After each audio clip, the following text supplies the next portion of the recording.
Ratu Adil di video keempat kajian strategi Makrifat Rohaniah tahap 2 S2 Kepribadian tahapan pendalaman gelar gulung pribadi mengasah alat wahyu Pancokoid. Adapun 1. Sejarah gelar. Alat wahyu Pancokoid adalah ajaran kepercayaan kepada Tuhan Yang Maha Esa, karena kita percaya Tuhan cuma satu dan segala sebutan Tuhan sama.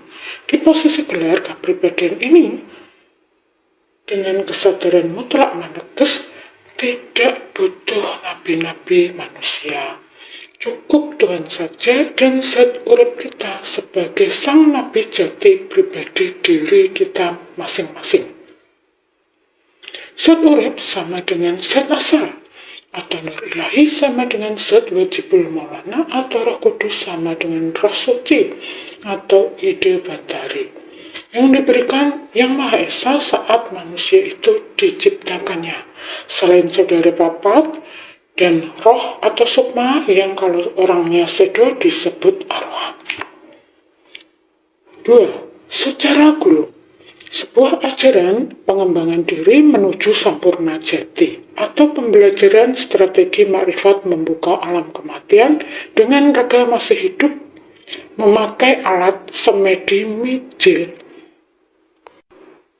Lalu apa tujuannya?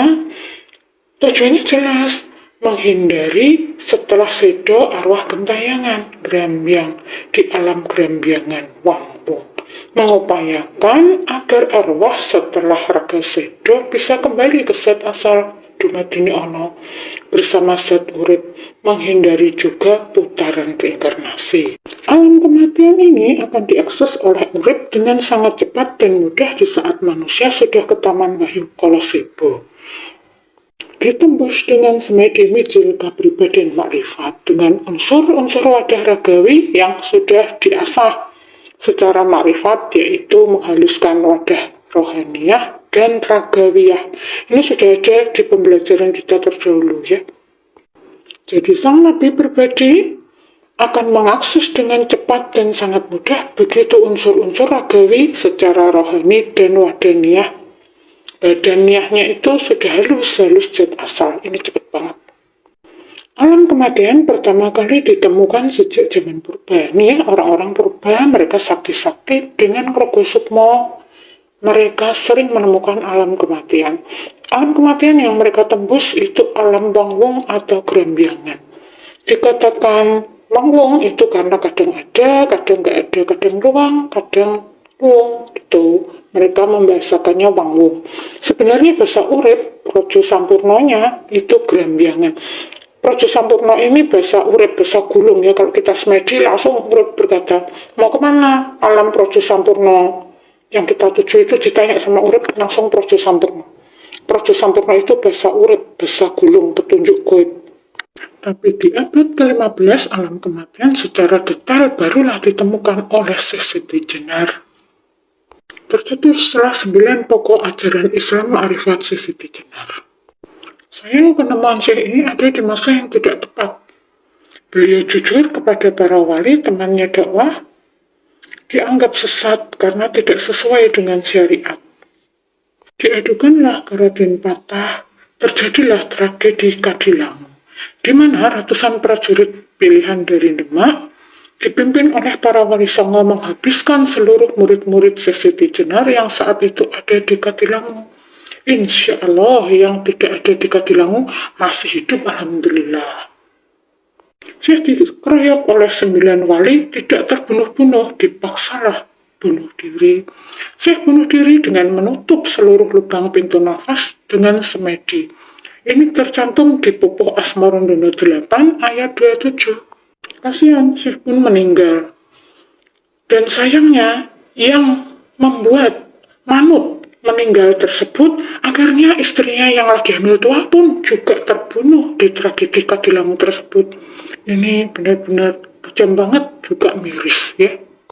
Sunan Kalijaga di gulung yang matang, tertingginya gulung proses Kanjeng Sunan Kalijaga ini, beliau menemukan alam kematian yang Syekh temukan. ternyata betul-betul tidak berbidadari dan lain-lain. Berhentilah beliau dakwah syariat, meneruskan ajaran Siti Jenar. 9 pokok Islam Makrifat Siti Jenar. Dan dinikahilah putri Siti Jenar Syarifah Zainab. Kebo kenanga Ki Ageng Pengging tersebut di masa penebusan rasa bersalah Kanjeng Sunan Kalijaga terhadap Siti Jenar ini adalah orang yang sangat mendukung sekali membantu Sunan Kalijaga. Maka atas jasanya tersebut oleh Kanjeng Sunan Kalijaga, mantan musuh bebuyutannya tersebut dinikahkanlah dengan putrinya Nyai Ratu Mandoka. Buah kasih beliau dengan putri Siti Jenar. Nyai Mandoka ini dinikahkan dengan Kebu Kenanga, usianya masih sangat belia, sedang Kebu Kenanga di usia yang sudah sangat matang. Rumah tangganya awet, bagus, hubungannya lestari, soalnya Ki Ageng Pengging ini orangnya arif, bijaksana, sopan, gitu Ingat, kasih itu akan bertumbuh saat seseorang itu menabur kasih dengan setulus kasih juga. Buah kasih antara Ratu Mandoka dan Kebu Kenanga, lahirlah Joko Tingkir, Sultan Hadiwijaya Raja Pajang ke-1. Sampai akhir hayatnya, Sunan Kalijaga berdakwah Islam Makrifat Siti Jenar ini sedo dan dimakamkan di Kadilang. Selain Kanjeng Sunan Kalijaga dan Siti Jenar, di abad ke-19 Kanjeng Bapa Rama Sumana juga menemukan yang mereka temukan, alam brojo Pesampurna dengan lengkap. Tercetuslah ajaran Wahyu Panca Gaib Kapribadian menuju jalan Sampurna Jati. Di abad ke-20 Ratu Adil juga menemukan yang mereka temukan. Alam kematian ada 4, yaitu alam Wangwung atau Grembiangan, alam neraka, alam surga, dan alam Ning atau Sampurna Jati. Ini bahasa gulung semua yang Ratu Adil sebut. Terlepas dari penemuan ahli-ahli spiritual di Jawa, di luar Jawa, di jagat yang luas sana, di abad ke-4 sebelum Masehi, terlahir Yesus Kristus Sang Mesias. Beliau dari keluarga ahli ibadah, tapi bapaknya seorang tukang kayu, pekerjaannya hari-hari di Nazaret. Di usia 14 tahun, Yesus Kristus Sang Mesias ini menemukan alam kematian. Beliau menemukan alam kematian sampai surga. Dituntun oleh Roh Kudusnya. Yesus Kristus memiliki 12 murid, dan satu orang dari muridnya ada yang mengkhianatinya dengan menjualnya sebagai budak kepada musuh-musuhnya. Yesus Kristus ini meninggal karena disalibkan di Bukit Golgota. Terlepas dari penemuan-penemuan mereka, mari kita buka pembelajaran fungsi wahyu alat Wahyu Panca Gaib. Dalam pembelajaran gelar gulung, mengasah pribadi, membuka alam kematian atau projo sampurna. 1. Alat wahyu kunci. Sebagai doa pembuka, untuk mencari sinyal ke Yang Maha Esa, dibaca 7 kali. 2. Alat wahyu paweling. Ini boleh dibaca, boleh tidak, untuk membuka hanitih perso kahanan, menembus alam kematian atau projo sampurna. Tapi untuk tiap bangun tidur dan mau tidur wajib ini dibaca, harus. Para kadang kepribadian supaya proses gelar gulungnya ada pada tahapan paweling yang tercantum di paweling tersebut, ya. Siji sekti, siji wahyu, loro dadi, loro gotrohino, telu pandito, telu rezeki. Begitu ini kalau tiap bangun tidur sama mau tidur wajib dibaca. 3. Alat wahyu micil. Alat wahyu ini yang dipakai untuk hanitih perso kahanan. Kita semedinya dengan alat ini belajar membuka alam kematian. Alam kematian yang paling gampang kita datangi ini untuk pemula adalah alam Grembiangan atau Wangwung, karena kedudukannya sedikit sekali. 4. alat wahyu singkir. Dibaca sehabis latihan handitih berso kahanan alam kematian. Ini dibaca untuk melindungi raga. Dibantu dengan zat urip, kita ini masuk, tapi nanti menimbulkan kesan yang lain-lain pada diri kita, angan-angan. Ini jadi sing tentang alam kematian, yang takut, yang apa. Semuanya habis dengan baca singkir. Ini membuang angan-angan fungsinya. Dia punya kekuatan sendiri untuk menghilangkan malu-malu halus, angan-angan, semua yang mengganggu ketentraman ragawi ini dihabiskan dengan dibacakan singkir.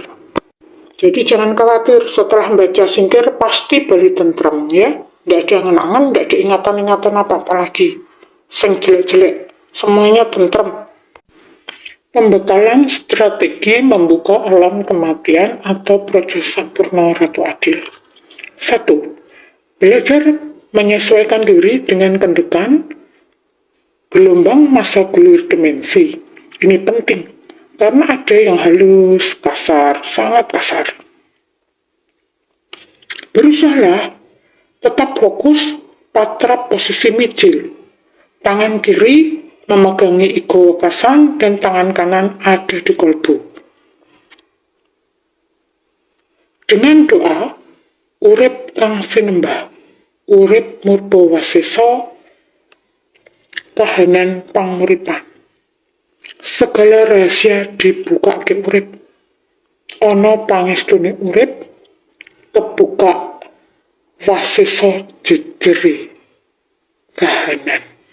Sebutlah alam projo sampurno yang mau kamu datangi, aksesnya akan diakses urip. Ditunggu.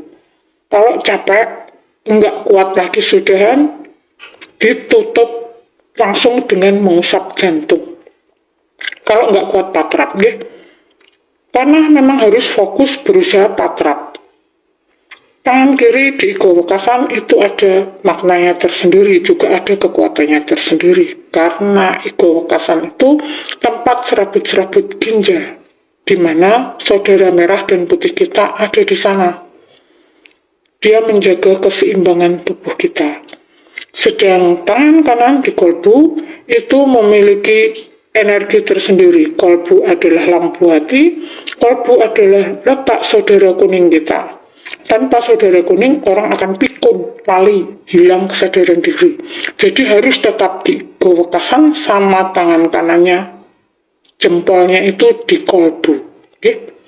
Kalau sudah tidak kuat, tidak diakses-akses terus, langsung ditutup jantungnya, berarti ono yang salah. Yang lakukan tidak punya wahyu kolosebo. Titik. Belajar dari kendekan alam kematian yang paling sedikit, alam wangwung. Ini kendekan nggak seberapa kasar, tapi yang harus dilawan itu harus tenanan. Kita harus selalu ingat, tiap manusia daftar mati. Ini rasa mengkorok, merinding, takut. Merindingnya nganggo kemepiar sing kepiye ya, karena banyak bangsa-bangsa halus tuh yang kita tidak pernah bayangin wujudnya, itu ternyata kita lihat. Ya, kita harus selalu ingat tiap manusia itu daftar mati. Kita harus belajar masuk alam kematian selagi raga kita ini masih hidup. Supaya apa? Supaya kita terbiasa. Kita urip aja terbiasa ke sana-sana, kita mati langsung baliknya ke sana. Paribasane. 3. Alam neraka. Kalau alam neraka, gelombangnya itu luar biasa. Pendekannya banyak yang kasar, banyak banget pokoknya pendekannya, terutama yang kasar ya. Energi gelombangnya itu gelombang masa gulirnya itu juga luar biasa wis. Pokoknya energinya luar biasa, tenanan dalam iki bingung iki. Itu tenanan luar biasa. Ini banyak anak-anak KKMC Madiun tuh bertahun-tahun masih belajar di sini. Kalau tanya-tanya juga seputarnya di sini, cara menundukkannya gimana. Jangan ditundukkan, saya udah bilang. Saya selalu bilang, jangan pernah berusaha menundukkan atau menghafalkan. Karena urip akan memproses raganya itu nanti menghafal sama berhasil menundukkan. Ya. Jadi jangan pernah berpikir untuk menundukkan. Diikuti saja petunjuk-petunjuknya hidup. 4. Alam surga. Ini dimensi alamnya, kalau dari neraka masuk itu kendekannya besar, kasar. Tapi di pertengah-tengah dimensinya cuman gelombangnya itu kendekannya nggak terlalu kasar, halus. Habis itu masa gulirnya itu berayun-ayun. Enggak yang seperti neraka ya. Pokoknya di sini nanti enak, tentrem. Di terakhir-terakhirnya tuh hawanya dingin-dingin. Karena dia sudah mulai antara masuk alam surga dan alam ning itu, pokoknya hawanya dingin, sejuk, enak seperti di gunung. Hawanya ngantuk, hati-hati dengan rasa kantuk ya. Kalau sudah ngantuk sangat, langsung ditutup. Nah, alam ning ini kendekannya, kalau dari masuknya dari surga ke alam ning, dia akan halus, lembut, terus masa gulir dimensinya itu berayun-ayun, enggak kasar. Habis itu hati-hati, pokoknya sudah saya bilang, hawanya tuh dingin banget. Hawanya dingin seperti di gunung-gunung, juga ngantuknya sangat. Ini tenanan ya, kalau sudah ngantuk banget langsung ditutup. Ya itu tadi pembekalan Ratu Adil membuka alam kematian. Terus ini ada poin di S2 ini lulus atau enggaknya itu nanti langsung gawe urip, lolos apa enggak itu urip sendiri yang akan beritahu kamu. Tapi yang jelas, 1, Ketaman Wahyu Gentong Manik Sedarum. 2, semua alam kematian terbuka sempurna. 3, dengan spontan ragawimu akan terproses ke gelar gulung paweling tahap kedua prosesmu. Gotrohino, kembali ke kelahiran masa lalu. Kamu akan dihantui oleh kelahiranmu masa lalu dulu, tak tahu jadi apa di CE ya. Dulunya itu pernah jadi apa. Nah, pernah melakukan kesalahan apa. Dia akan diproses di Gotrohino. 4, dalam semedi melihat aneka warna dalam tubuh kita, cahaya aneka warna. Ini kalau kita makan apa, itu menimbulkan energi apa, terus di usus-usus kita itu sampah-sampahnya apa, terus menghasilkan warna apa, dibuangnya di mana. Kita hafal organ-organ tubuh kita sama aneka warna yang tercipta dari pola makan kita. Ini ada di proses kita S2 kepribadian. Kentut kita pun itu aneka warna, cahaya aneka warna ada di kentut kita. Kita makan apa-apa sampai saya dulu betul-betul demi yang Maha Esa tertawa sendiri. Ya itu yang dibuka Ratu Adil di kajian keempat ini. Ya, serasa sekian kajian pembelajaran Ratu Adil di video kajian keempat.